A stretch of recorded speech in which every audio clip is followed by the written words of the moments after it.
नमस्कार मु जुलूस सार आपण मानक स्वागत जनाऊँगी। जुलूस सार यूट्यूब चैनल को पिला माने अष्टम श्रेणी साहित्य बहिर जो गद्य विभाग रही प्रगति और मानव धर्म यही विषय आज आम तार जते प्रश्नावली क्वेश्चन रही सब आज आम आलोचना करवा। अच्छा, प्रगति और मानव धर्म यार लेखक होउचंती वैद्यनाथ मिश्र। वैद्यनाथ मिश्र 1920 मसीह जन्म ग्रहण करथिले। अच्छा, एक नंबर क देला आल्बर्ट स्वाइजर किए ना आल्बर्ट स्वाइजर पश्चिम आफ्रिकार लाम्बेरिन चिकित्सा केन्द्र प्रतिष्ठाता। से शांति और बंधुता पाई नोबेल पुरस्कार पाइछंती। डाक्तर हिसाब रे सकल कार्य व्यस्तता सत्वे दर्शन और इतिहास विषय पसंदर गोटी पुस्तक रचयिता। तापर देखिबा ख कौन कहिछि समाजर हित निमंते कौन दरकार बोली से कहिछंती। समाजर हित निमंते से तीन प्रकार प्रगति दरकार बोली मत प्रकाश करिछंती। एही तीन प्रकार समाज हितकर प्रगति हेउची ज्ञान और विधि विज्ञानर प्रसार, मानव समाजर सामाजिकता और वृद्धि एवं आध्यात्मिकतार विकास। तापर देखिबा ग आमे केउ क्षेत्र रे समन्वय चाहूचु। अर्थनीतिक प्रगतिर भूमिका आम मानक निमंते गुरुत्वपूर्ण। एथिपई आमे अर्थनैतिक प्रगति निमंते ज्ञान और प्रविधि विज्ञानर समन्वय चाहूचु। तापर देखिबा घ कौन कहिछि ना पाश्चात्य सभ्यतार लक्षण कौन बोली लेखक कहिछंती। प्रगति और मानव धर्म प्रबंध रे लेखक वैद्यनाथ मिश्र पाश्चात्य सभ्यता को व्यक्ति सभ्यता बोली कहिछंती। प्रत्येक व्यक्ति निज पाई व निजर उन्नति पाई उद्यम करिबा पाश्चात्य सभ्यतार लक्षण बोली लेखक कहिछंती। तापर देखिबा आध्यात्मिकतार मौलिक विषयटी कौन ना आध्यात्मिकतार मौलिक विषयटी हेउची मनुष्य केवल विषय प्रति आसक्त न होई प्राण बा आत्मार विकास विषय रे किछि ध्यान देबो अथवा मनुष्य विषाक्त न होई निजर प्राण और आत्मा विषय रे ध्याननिष्ठ सेवा ही आध्यात्मिकतार मौलिक विषय। तापर देखिबा प्रश्न नंबर 2 कौन कहिछि क ज्ञान व प्रविधि विज्ञान उभय परस्पर परिपूरक संपर्क रे लेखक की मत देइछंती। मनुष्य मनरु संकीर्णता दूर करिबा निमंते ज्ञान दरकार एवं उत्पादन प्रणाली रे उन्नति करिबा पई प्रविधि विज्ञान मनुष्य निमंते आवश्यक। सुतरां मनर उन्नति और अर्थनैतिक जीवनर प्रगति पई उभय ज्ञान और प्रविधि विज्ञान दरकार होइथाय। ज्ञान द्वारा प्रविधि विज्ञानर परिवर्तन और प्रयोग करा जाउथबारु उभय परस्पर परिपूरक। तापर देखिबा ख कौन देला मनुष्यर सामाजिकता व्यापक होई परिबा संपर्क रे लेखक की मत देइछंती। मनुष्य हृदयर व्यापकता उपरे समाजर व्यापकता निर्भरशील। एही कारणरू मनुष्यर सामाजिकता और यथार्थ रे तार हृदयर प्रसारता बा व्यापकता द्वारा व्यापक होई परिबो। तापर देखिबा ग रे प्रश्न देला ग्राम्य जीवन कलुषित हेबार कारण कौन। ग्राम्य जीवन रे गोष्ठी जीवनर सत्ता नाही। संप्रति ग्राम मात्र रहिछि किंतु प्रत्येक ग्राम रे पारस्परिक कलह हेतु ग्राम्य जीवन कलुषित होई जाउछि। तापर देखिबा घ लेखक धर्म कथा न कही आध्यात्मिक कथा काहेकि उल्लेखन करिसंती। धर्म विषयटी पूरापूरी व्यक्तिगत। धर्म द्वारा वाद विसंवाद सृष्टि हेउछि। संप्रति धर्म मतामत ओ सामाजिक विभेद सृष्टि करुथबारु लेखक वैद्यनाथ मिश्र प्रगति और मानव धर्म प्रबंध रे धर्म कथा न कही आध्यात्मिक कथा उल्लेखन करिसंती। तापर देखिबा प्रश्न नंबर उ वर्तमान समाज रे नाना प्रकार संघर्ष दूर करने को हेले आमको कौन करने को पड़िबो ना भौतिक उन्नति प्राप्त समाज रे समस्ते समान सुविधा सुजोग बंची हेबा द्वारा नाना प्रकार संघर्ष देखा मिलुची समाज रे देखा जाउतबा ए प्रकार संघर्ष को दूर करबा पई मनीष को निजर वस्तुमुखी आभिमुख्य को बदलैबा को पड़िबो सभ्यतार मानदंड को परिवर्तन करी मानव धर्म उपरे गुरुत्व देबा को पड़िबो। तापर देखिबा 3 नंबर कौन कहिछि 3 नंबर देला आस 100 रु 120 शब्द मध्यरे तल लिखित प्रश्न गुड़िकर उत्तर लिखिबा हला ता लॉन्ग क्वेश्चन एको करे देला आल्बर्ट श्वाइजर प्रदान करिथिबा प्रगतिर 3 प्रकार स्वरूप वर्णना कर कहिछि। अच्छा एही प्रश्नटी समाज सचेतनताशील प्राबंधिक डॉक्टर वैद्यनाथ मिश्रଙ୍କ रचित प्रबंध प्रगति और मानव धर्म सहित संपृक्त स्वाधीनता परवर्ती ओडिया साहित्य रे वैद्यनाथ मिश्र जड़े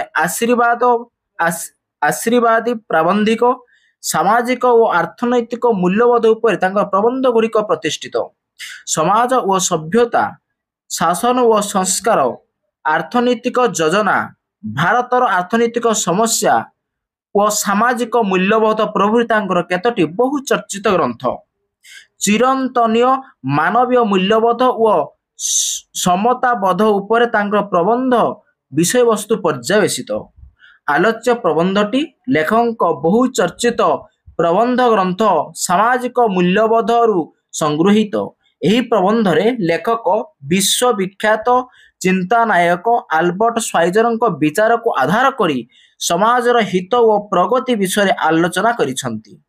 आल्बर्ट श्वाइजर जने आफ्रिकीय चिंता नायक और समाजवादी थिले 1952 मसीह से शांति और विश्व मैत्री पाई नोबेल पुरस्कार पाइथिले जने समाज तत्ववादी लेखक बुद्धिजीवी रूपे से समाजर हित साधन करुथुबा तीनिटी प्रगति उपर गुरुत्व आरोप करिथिले समाजर हित निमंते आल्बर्ट श्वाइजर 3 प्रकार प्रगति दरकार बोली उल्लेखन करिसंती। एही 3 प्रकार प्रगति हेउची ज्ञान और प्रविधि विज्ञानर प्रसार मानव समाजर सामाजिकता एवं आध्यात्मिकता। आल्बर्टଙ୍କ मतरे प्रथम प्रकारर प्रगतिटी हेउची ज्ञान और प्रविधि विज्ञानर प्रसार ज्ञान स्वरूप हेउची यह मनुष्य मन को संकीर्णता दूरेई दिए प्रविधि विज्ञान स्वरूप हेउची यह उत्पादन प्रणाली रे उन्नति आनी थाए मानव समाजर अर्थनैतिक प्रगति पे आल्बर्ट ज्ञान और प्रविधि विज्ञान समन्वय चाहिछंती। आल्बर्टଙ୍କ मतरे द्वितीय प्रकार प्रगति हेउची सामाजिकता सामाजिकतार स्वरूप हेउची निज पाई बंचिबा अपेक्षा समाज पाई बंचिबा उपरे गुरुत्व देबा जहार मन व्यापक से अन्यर हित चिंता करे हृदयर प्रसारणता उपरे सामाजिकता निर्भरशील लेखक मतरे जहार मन जेते व्यापक तार सामाजिकता सेते अधिक प्रथम प्रकार प्रगति ठारू एही प्रगति टिके भिन्न धरणर।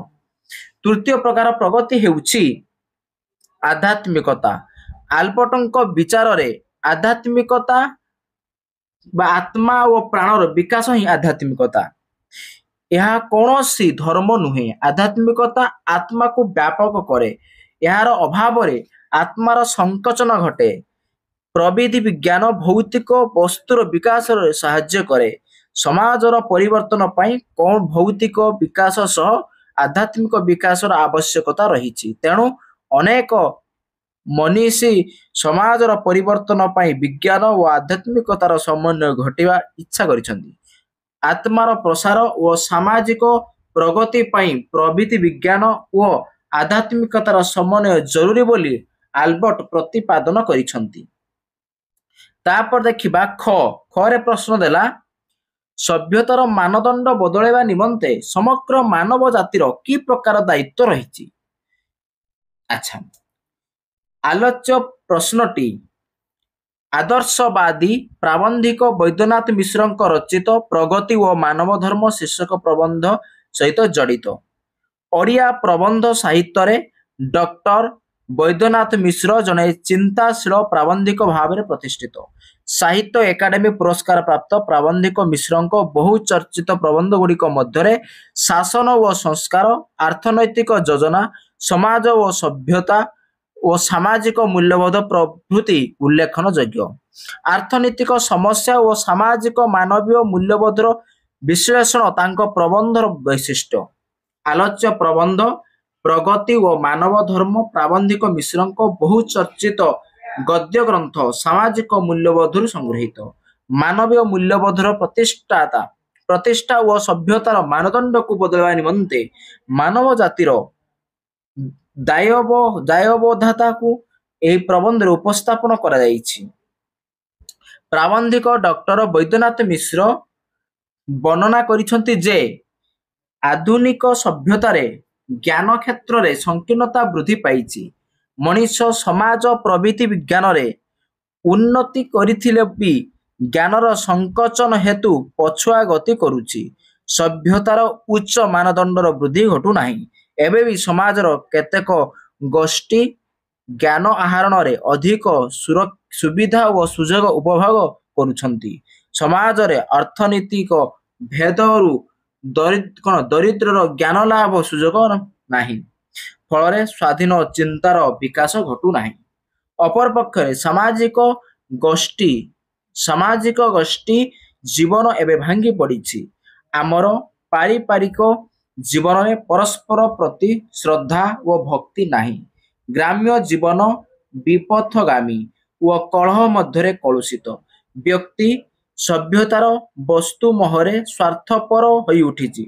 ଜାତିପ୍ରୀତିକୁ ସଂକୀର୍ଣ୍ଣ ସ୍ୱାର୍ଥ ନିମନ୍ତେ ବ୍ୟବହାର କରାଯାଇଛି।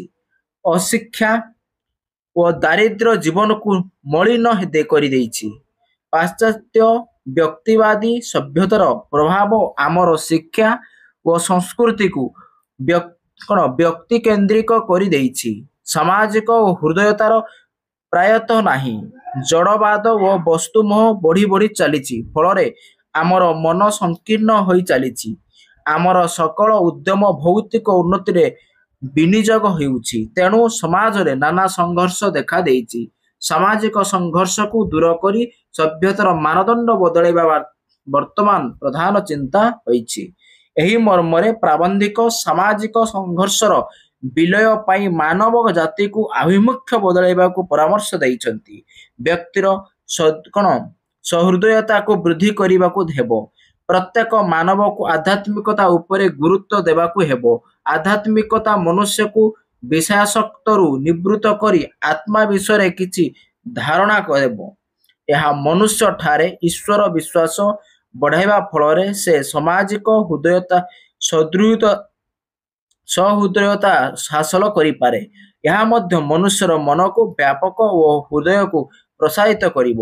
ସର୍ବୋପରି ସଭ୍ୟତାର ଗତାନୁଗତିକ ମାନଦଣ୍ଡକୁ ବଦଳାଇବା ପାଇଁ ମାନବ ଧର୍ମ ଉପରେ ବେଶୀ ଗୁରୁତ୍ୱ ଦେବାକୁ ହେବ। ସମାଜର ଚିନ୍ତନଶୀଳ ବ୍ୟକ୍ତିମାନେ ଏଥିପାଇଁ ସଚେତନତା ସୃଷ୍ଟି କରିବା ଉଚିତ। ତାପରେ ଦେଖିବା ପ୍ରଶ୍ନ ନମ୍ବର 4 କ'ଣ କହିଛି? ଆସ ସରଳ ଭାଷାରେ ବୁଝାଇ ଲେଖିବା। କ'ଣ ଦେଲା? ସମାଜର ବ୍ୟାପକତା ହୃଦୟର ବ୍ୟାପକତା ଉପରେ ନିର୍ଭର କରେ। ଆକୁ ଆମେ ନିଜ ଭାଷାରେ ସରଳ ଭାଷାରେ ବୁଝାଇକି ଲେଖିବା। ସମାଜର ବ୍ୟାପକତା ... ନିର୍ଭର କରେ। ଆଲୋଚ୍ୟ ଗଦ୍ୟାଂଶଟି ଆମ ପଠିତ ପୁସ୍ତକ ସାହିତ୍ୟିକାରେ ସଂକଳିତ ବୈଦ୍ୟନାଥ ମିଶ୍ରଙ୍କ ରଚିତ ପ୍ରବନ୍ଧ ପ୍ରଗତି ଓ ମାନବ ଧର୍ମରୁ ସଂଗୃହୀତ। ଉଦ୍ଧୃତ ଗଦ୍ୟାଂଶରେ ଲେଖକ ମାନବ ସମାଜର ସାମାଜିକତା ବା ସାମାଜିକ ମୂଲ୍ୟବୋଧର ପ୍ରଗତି ମନୁଷ୍ୟ ହୃଦୟର ପ୍ରସାରତା ଉପରେ ନିର୍ଭରଶୀଳ ବୋଲି ବର୍ଣ୍ଣନା କରିଛନ୍ତି। ତାପରେ ପ୍ରାବନ୍ଧିକଙ୍କ ମତରେ ସମାଜର ହିତ ମାନବ ସମାଜର ସାମାଜିକତା ଉପରେ ନିର୍ଭରଶୀଳ। ମନୁଷ୍ୟ ସମାଜରେ କେବଳ ନିଜ ପାଇଁ ବଞ୍ଚେ ନାହିଁ, ସେ ସମାଜ ପାଖରେ ମଧ୍ୟ ବଞ୍ଚେ। ସେ ଅନ୍ୟମାନଙ୍କର ତଥା ସମାଜର ହିତ ପାଇଁ କାମନା କରେ। ଯେ ନିଜଠାରୁ ଟିକିଏ ଉପରକୁ ଯିବାକୁ ଚାହେଁ, ସେ ପରିବାରରେ ଉନ୍ନତି କଥା ଚିନ୍ତା କରେ। ଯାହାର ମନ ଆଉ ଟିକେ ବ୍ୟାପକ, ସେ ପ୍ରତିବେଶୀଙ୍କ ହିତ କଥା ଭାବିଥାଏ। ଅର୍ଥାତ୍ ଯାହାର ମନ ଯେତେ ବ୍ୟାପକ, से सेते सामाजिक। एही कारणरू यथार्थरे समाजर व्यापकता मनुष्य हृदयर व्यापकता उपर निर्भरशील। तापर देखिबा ख मनुष्य केवल निज पाई बंचे नाही समाज पाई बंचे। एही उक्ति को आमे निज भाषा रे पूरा सरल भाषा रे लेखिबा। मनुष्य केवल डट डट डट मध्य बंचे। प्रदत्त गद्यांशटी आम पाठपुस्तक साहित्यिकारे सन्निविशिष्ट वैद्यनाथ मिश्रଙ୍କ लिखित प्रबंध प्रगति व मानव धर्म प्रबंधରୁ ଆନ୍ୱିତ। ଆଲୋଚ୍ୟ ଉଦ୍ଧାଂଶରେ ପ୍ରାବନ୍ଧିକ ଡକ୍ଟର ମିଶ୍ର ମନୁଷ୍ୟର ସମାଜ ସମ୍ପ୍ରତି ବିଷୟରେ ଉଲ୍ଲେଖ କରିଛନ୍ତି। ପ୍ରାବନ୍ଧିକଙ୍କ ମତରେ ସମାଜର ହିତ ତିନି ପ୍ରକାର ପ୍ରଗତି ଉପରେ ନିର୍ଭରଶୀଳ। ଏଥିମଧ୍ୟରୁ ଗୋଟିଏ ପ୍ରଗତି ହେଉଛି ମାନବ ସମାଜର ସାମାଜିକତା। ସାମାଜିକତାର ଅର୍ଥ ମନୁଷ୍ୟର ସମାଜ ସହ ସମ୍ପୃକ୍ତି। ମନୁଷ୍ୟ ଏକାକୀ ବଞ୍ଚେ ନାହିଁ, ସେ ପରିବାର ପଡ଼ୋଶୀ ଗୋଷ୍ଠୀକୁ ନେଇ ସମାଜରେ ବଞ୍ଚେ। ବ୍ୟାପକ ହୃଦୟର ସମାଜର ଅନ୍ୟମାନଙ୍କ ପାଇଁ ଚିନ୍ତା କରେ। ସେ କେବଳ ନିଜର ଉନ୍ନତି କଥା ଚିନ୍ତା କରେ ନାହିଁ, ନିଜର ପରିବାରର ଉନ୍ନତି କଥା ଚିନ୍ତା କରେ। ଏହା ଛଡ଼ା ସେ ନିଜର ପଡ଼ୋଶୀ ଗ୍ରାମବାସୀ ଓ ଅଞ୍ଚଳର ଲୋକଙ୍କ ସ୍ୱାର୍ଥ କଥା ମଧ୍ୟ ଚିନ୍ତା କରେ। ଏଥିପାଇଁ ମନୁଷ୍ୟକୁ ସାମାଜିକ ପ୍ରାଣୀ ଭାବେ ଗଣନା କରାଯାଏ। ତାପରେ ଦେଖିବା ଗ ଆଧ୍ୟାତ୍ମିକବାଦ ଜଡ଼ବାଦ ବିଷୟକ୍ତିକୁ ନିୟନ୍ତ୍ରଣ କରି ମନୁଷ୍ୟର ମନକୁ ବ୍ୟାପକ କରେ। ଆଧ୍ୟାତ୍ମିକବାଦ ଜଡ଼ବାଦର ବିଷୟକ୍ତିକୁ ନିୟନ୍ତ୍ରଣ କରି ମନୁଷ୍ୟର ମନକୁ ବ୍ୟାପକ କରେ। ଆଚ୍ଛା, ଆକୁ ଆମେ ନିଜ ଭାଷାରେ ଲେଖିବା। ଆଧ୍ୟାତ୍ମିକବାଦ ଜଡ଼ବାଦର ବ୍ୟାପକ ବ୍ୟାପକ ଭୁଲ ବ୍ୟାପକ ହବ ବ୍ୟାପକ କରେ।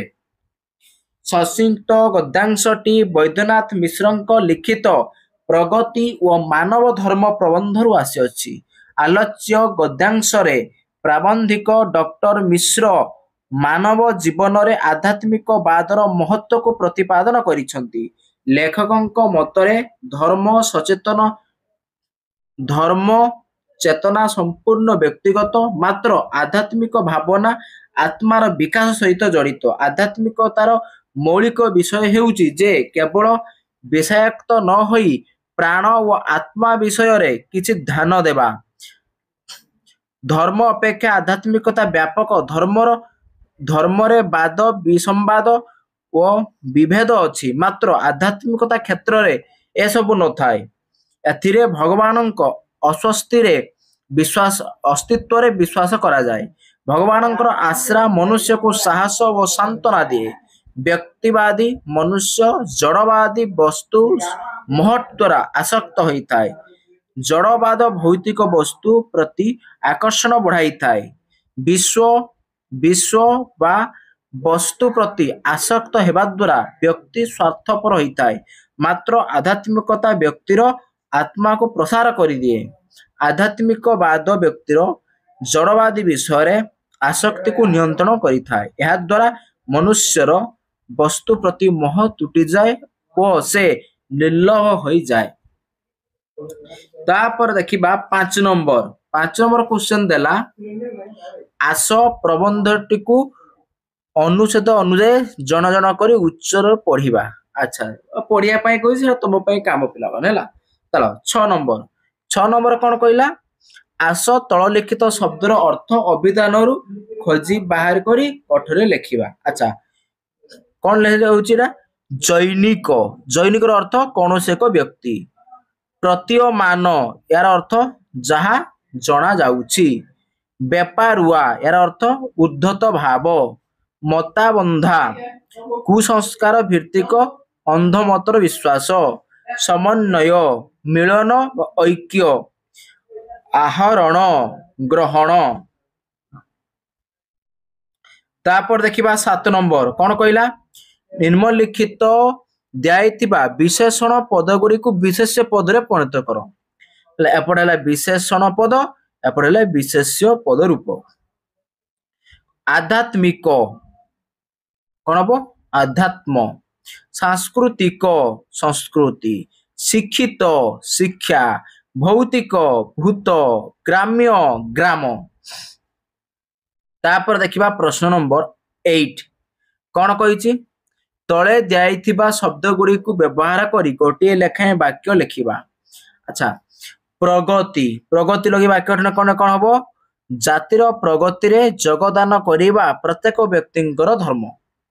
तापर समन्वय श्री जगन्नाथଙ୍କ पीठरे बौद्ध शैव कौन शाक्त गौण प्रत्यय और वैष्णव आदि धर्मर समन्वय घटी। सांत्वना विपद पड़िथिबा व्यक्ति को सांत्वना देवा ही मनीषपणिया। व्यापक जार मन जेते व्यापक ता जीवन सेते सुंदर। आहरण जेकोसी ग्रंथरु विद्या आहरण करा जाई पारे। तापर देखिबा 9 नंबर क्वेश्चन कौन कहला ना आध्यात्म युक्त इक समान आध्यात्मिक एही प्रबंध रे थिबा इक प्रत्यय ज करी गठित शब्द मानकर गोटे तालिका कर। अच्छा अर्थनीति युक्त इक अर्थनीतिक ठीक सेमिति समाज युक्त इक कौन हम सामाजिक। तापरे आध्यात्म युक्त इक आध्यात्मिक। तापरे व्यक्ति युक्त केंद्र युक्त इक व्यक्ति केंद्रिक। तापरे मूल युक्त इक समान मौलिक। भूत युक्त इक भौतिक। अधुना युक्त इक आधुनिक। तापर देखिबा 10 नंबर कौन कही विषय जे विषय रे आसक्त ताहाकू गोटे शब्द रे विषयाक्त सेहीपरि कौन है आसे लेख। अच्छा माने हम गोटे शब्द लिखा।